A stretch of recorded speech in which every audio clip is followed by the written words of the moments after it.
વીજળીના ચમકારે મોતીડા પરોવો, વીજળીનો ચમકારો આ શરીરે વીજળીનો ચમકારો છે.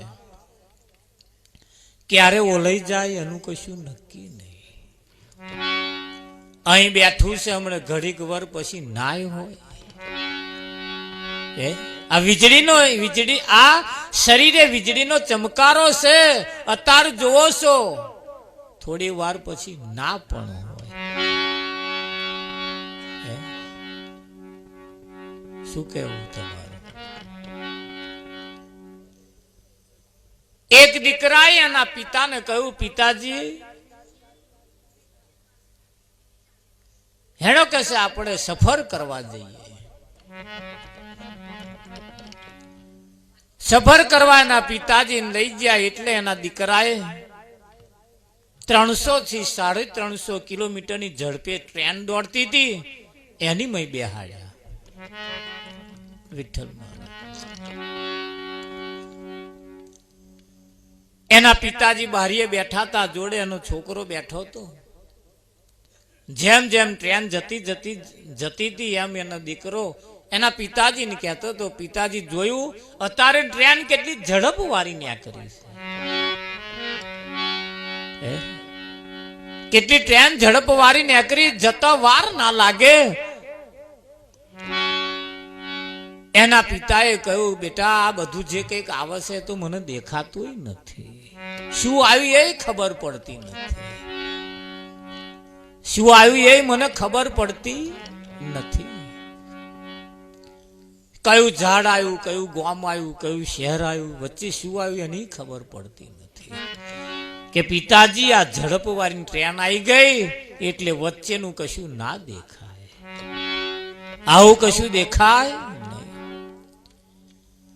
એના પિતાએ એના દીકરાને કહ્યું, બેટા ભલે ટ્રેન આટલી ઝડપ વાળી આવી હોય, પણ આટલી ટ્રેન જેટલું તારું જીવન એટલું ઝડપે ના દોડાવતો, જેથી કરીને વચ્ચે કશું આવેલું તને ના દેખાય. અમે પેલા ગાડામાં જતા હતા, ગાડામાં જતા હતા, કદાચ કોઈક રસ્તામાં હેડતો જતો એનો અમે બેહાડતા. વચ્ચે કોક મળ્યો હોય તેને હાય હેલો કહેતા હતા ને હાથ ઊંચો કરતા હતા. એની જોડે બે ઘડી ઉભા રહેતા હતા, એની જોડે વાતચીત કરતા હતા. પણ આ જે આટલી ઝડપે ટ્રેન આવી ગયો, આ જે અવાજ આવે છે એ મને તો સંભળાતો નહીં.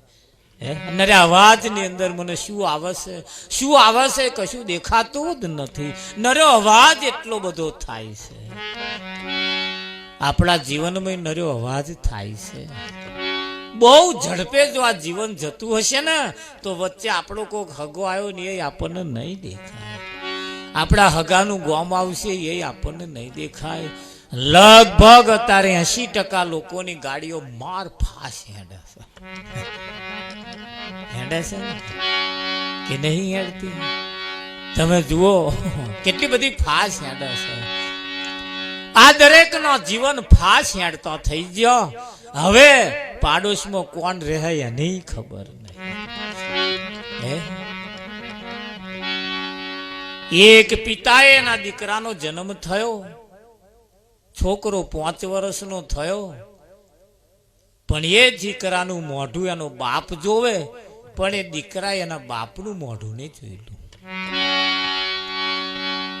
સવારમાં 5 વાગ્યાની ટ્રેન પકડવાની, નોકરીએ જવાનું, સવાર રાત્રે 9-10 વાગે આવવાનું, પાછું હવામાં 5 વાગે પકડવાનું. એક પણ રજા નહીં પાડેલી. બાપ જાય તાર છોકરો ઊંઘી રહ્યો હોય ને આવે તારે છોકરો ઊંઘી ગયો હોય.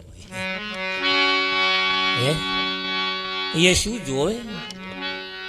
5 વર્ષનો વણો વીતી ગયો પણ બાપનું મોઢું.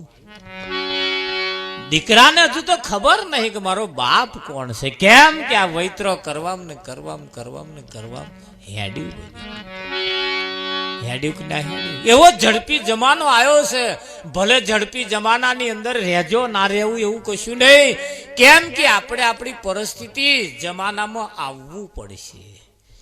જેવો જમાનો બન્યો છે, જેવી જમાનાની રીત ચાલે છે એ રીતમાં આપણે આવવું પડશે. અને જો સમય પ્રમાણે જમાના પ્રમાણે જો ના ચાલ્યા તો આપણે પાછા પડતા જઈશું. અને ધોન રાખજો, જે પાછો પડ્યો ને હવે ગયો સમજી લેજો. સમય આવે જો નરિયો ના બદલ્યો ને તો પાછળ વાળા તો બદલવાના જ નહીં.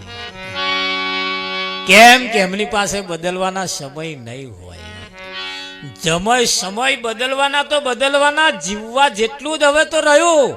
કેવી રીતે જીવવું એ હવે તો ખબર નહીં પડતી. હવે સમય એવા આવી ગયા, સમય પ્રમાણે જે નાચે ત્યાં, સમય પ્રમાણે સાવધાન જો ના થયા તો પાછળ વાળાને કેવી રીતે જીવવું એની સમજણે પડે નહીં. હવે સરકારે નક્કી કર્યું છે કોઈ ગરીબ રહેવો જ ના જોઈએ, બધાય માલદાર થઈ જવા જોઈએ. નક્કી કર્યું હે કે નહીં કર્યું? સરકારે નક્કી કર્યું કોઈ ગરીબ રાખવાના જ નહીં. હે હનુમાનું શું ત્યાં સુધી 50 વર્ષ પછી કોઈ ગરીબ નહીં હોય.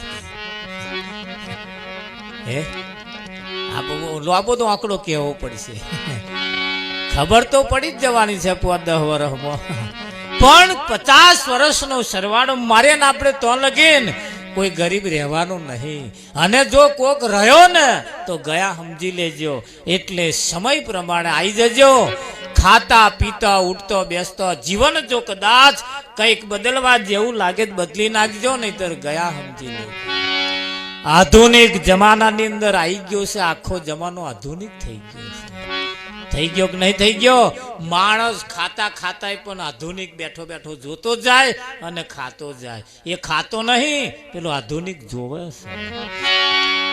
ખાતે ખાતે તમે જેવું જોવો છો ને એવા જ વિચારમાં આવતા હોય છે. આ બેનો રોટલા બનાવે, રોટલા ઘડતે ઘડતે ખીચડી બનાવે, ખીચડી બનાવતે બનાવતે સારા વિચાર જો ના કરે ને તો ખાવા વાળાના મેં સારા વિચાર નહીં આવતા. ધોન રાખજો. એટલે રહોડો બનાવતા બનાવતા વિચાર સારા કરતા રહે. હા, કેમ કે ઘણી વખત તમે હોટલમાં જમવા જજો મહારાજ, બહુ મીઠું તો લાગશે, મીઠું તો લાગશે, પણ તમને ઘેર આવીને સહેજે ખાવાની ઈચ્છા થશે. આટલું બધું પેટ ભરીને ખાધું તોય તો ગયું. પણ જેમણે બનાવ્યું છે ને એમના વિચાર સારા નહીં, આ બધું અપચામ ગયું. બધું આપણા વાળા ભલે ને છાશનું ભડકું બની જાય, પણ તોય આપણા વાળાના હાથનું ભાઈ વિઠ્ઠલ મહારાજ થાકીને આયા હોય, કંટારીને આયા હોય ને આપણા વાળા તમને ચા પાય, અડધો થાક તો ચામાં જ ઉતારી દે. કે ના ઉતારે? કેમ ઉતરી જાય એની પાછળનું કારણ છે. એવા થાક ઉતારવા જ ચા પાય છે. એમના વિચારો સારા હોય એટલે જમાનો ભલે ઝડપી આવી ગયો હોય, પણ ઝડપી જમાનાની અંદર આપણે આવી જવું પડશે. હવે પાછળ રહેવા જેવું નથી. હવે ભણવું પડશે, ગણવું પડશે. હવે અભણ રહેશો એ ચાલશે નહીં, ભણતરમાં આવી જવું પડશે. અત્યારે તો જન્મ્યા ત્યાંથી જ મોબાઈલમાં મચેડતા આવે છે. તમે જો જન્મ્યા છે જ સમજણ આવી કે નહીં હોય, મોબાઈલ જ મચેડતો હોય. કેમ મચેડે છે એની પાછળ કારણ છે. જન્મ આપવા વાળા, જન્મ આપવાનો ટાઈમ થયો તો લગીન મોબાઈલ મેલ્યો જ નહીં. એમણે મચેડ મચેડ જ કર્યું છે, એટલે પેલા મચેડવા વાળા જ આવે છે. હા, એ છેલ્લે સમય સુધી તમે જો મચે મચે ના હોય નું જો જો જો જો જો જો નવરો બેઠા હોય, કોમ થાય ને એટલે મચેડ મચેડ મચેડ મચેડ આમ એ રીતે તમારે ત્યાર પછી એ મચેડવા વાળો જ આવે. તમે જો અત્યારે એવા હોશિયાર સમજણ આવી તરત મોબાઈલ મચેડતા થઈ ગયા. કઈક ફેક્શન આપણને કાઢતો ના આવડે, પેલા હમણાં જન્મેલા કાઢે છે. કાઢે છે કે નહીં કાઢતા? કેમ કાઢે છે? એની પાછળનું કારણ છે. જેવી તમારી દોનત, જેવી તમારી નજર, જેવી તમારા ભાવ, જેવા તમારા વિચારો, પાછળ વાળાના એવા જ વિચારો વાળા પાકતા હોય છે. કે ના પાકે? હા, પહેલા આપણે ખેતરની અંદર અનાજ પકવતા હતા ને તે જાતે નેતતા હતા, જાતે મજૂરી કરતા હતા. એટલે આપણો ઓક્સિજન જે નીકળે એ બધો આપણો પાક લેતું હતું. હવે તો આપણે મય ફરતા રહ્યા જ નહીં. હવે તો ના હોય નો ખહલાનો દવાનો બધો દવાના પટ આવી ગયા, પછી અનાજમાં મીઠાશ હોય ના હોય એની પાછળનું કારણ મીઠાશ મારી ગઈ છે. હે એટલે જાગતા રહેવાની જરૂર છે. સમય આવ્યો છે. હે માનવ, વિશ્વાસ કરી લે, સમય બની તને સમજાવું છું.